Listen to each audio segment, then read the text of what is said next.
राजस्थान के एक छोटे से गांव रामपुरा में हर सुबह दूध की साइकिल की घंटी से नींद खुलती थी।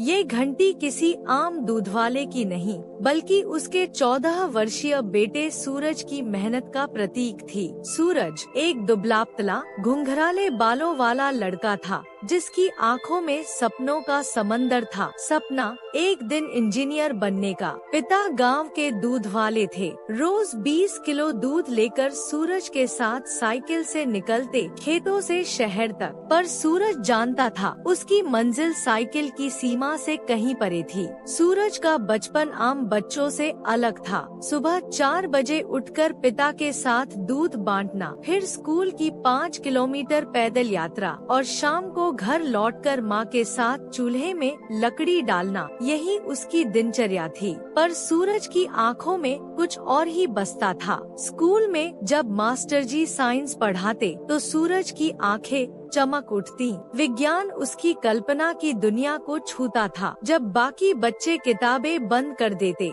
सूरज फिर से खोलता और खुद से पूछता, ये मशीनें कैसे चलती हैं? बिजली कैसे बनती है? गांव में एक दिन एक सरकारी शिविर आया, जिसमें कार्यक्रम के तहत एक लैपटॉप और इंटरनेट वर्कशॉप, डिजिटल इंडिया। सूरज ने पहली बार कंप्यूटर को छुआ। वो कीबोर्ड पर उंगलियां घुमाता और स्क्रीन की रोशनी में खुद को कहीं और देखता, किसी ऊंची इमारत के ऑफिस में कोडिंग करते हुए। पर जैसे ही वो मास्टर से पूछता, सर मैं इंजीनियर कैसे बन सकता हूँ, तो जवाब मिलता, तू दूध वाले का बेटा है, ज्यादा ऊंचाई के सपने मत दे। सूरज को धक्का लगा, पर उसने उस शब्दों को अपने भीतर चुनौती की तरह समेट लिया। सूरज ने एक पुराना मोबाइल मांगा, जिसे उसकी मौसी ने पिछले साल फेंकने के लिए रखा था। टूटी स्क्रीन, लेकिन वाईफाई चलता था। उसने गांव की लाइब्रेरी से जी की एक पुरानी किताब उधार ली और यूट्यूब से फ्री लेक्चर देखना शुरू किया। रात को जब सब सोते, वो लालटेन की रोशनी में पढ़ता और मोबाइल में नोट्स बनाता। हर दिन एक नया टॉपिक, हर रात एक नया संकल्प। गांव के लोग कहते, दूध बांटने वाला लड़का IIT की बात करता है, देखो इसका मजाक मत उड़ाओ। पर सूरज बस मुस्कुरा देता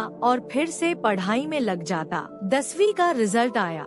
सूरज ने जिले में टॉप किया। स्कूल में उसका नाम बैनर पर चढ़ा। सब हैरान थे और सूरज को पहली बार एहसास हुआ कि वो कुछ कर सकता है। पर 11वीं में दाखिला लेने की बारी आई तो स्कूल की फीस और किताबों का खर्चा 10,000 रुपए था। पिता ने हाथ जोड़े और कहा, बेटा अब ये मुमकिन नहीं, हम दिन रात मेहनत कर रहे हैं, लेकिन 2 वक्त की रोटी ही बड़ी बात है। सूरज की आंखें भर आईं। 2 दिन तक उसने कुछ नहीं कहा। तीसरे दिन वो शहर की एक दुकान पर गया और नौकरी मांगी।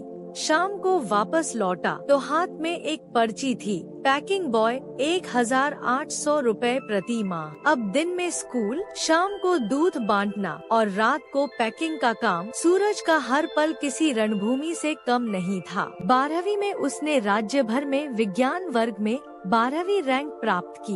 एक NGO ने जब उसकी कहानी सुनी तो उन्होंने उसे फ्री IIT कोचिंग स्कॉलरशिप दी। अब सूरज के हाथ में एक नया स्मार्टफोन था, पढ़ाई का सारा सामान और एक नया विश्वास। 2 साल सूरज ने पूरी लगन से तैयारी की। कभी थकता तो अपने बचपन के खेतों को याद करता, पिता के पसीने को और माँ की आँखों को। फिर वो दिन आया, एडवांस्ड का रिजल्ट। सूरज का नाम देश के टॉप 500 छात्रों में था। IIT बॉम्बे में कंप्यूटर साइंस में एडमिशन मिला। गांव में जैसे त्योहार मनाया गया। हमने कभी नहीं सोचा था कि हमारा सूरज सच में सूरज बन जाएगा। पिता रोते हुए बोले, अब सूरज हर साल गांव लौटता है, बच्चों को फ्री कोचिंग देता है, गांव में इंटरनेट सेंटर शुरू कर चुका है और कहता है, मुझे सपने देखने से नहीं, छोड़ने से डर लगता है। आज सूरज एक सफल इंजीनियर है, लेकिन वो खुद को अब भी दूध वाले का बेटा कहता है, गर्व से, बिना किसी शर्म के। उसने दिखा दिया कि संसाधनों की कमी रास्ता रोक सकती है, लेकिन हौसलों की ऊंचाई को नहीं। सपने उन्हीं के पूरे होते हैं जो हार नहीं मानते। किसी भी हालात में अगर इंसान ठान ले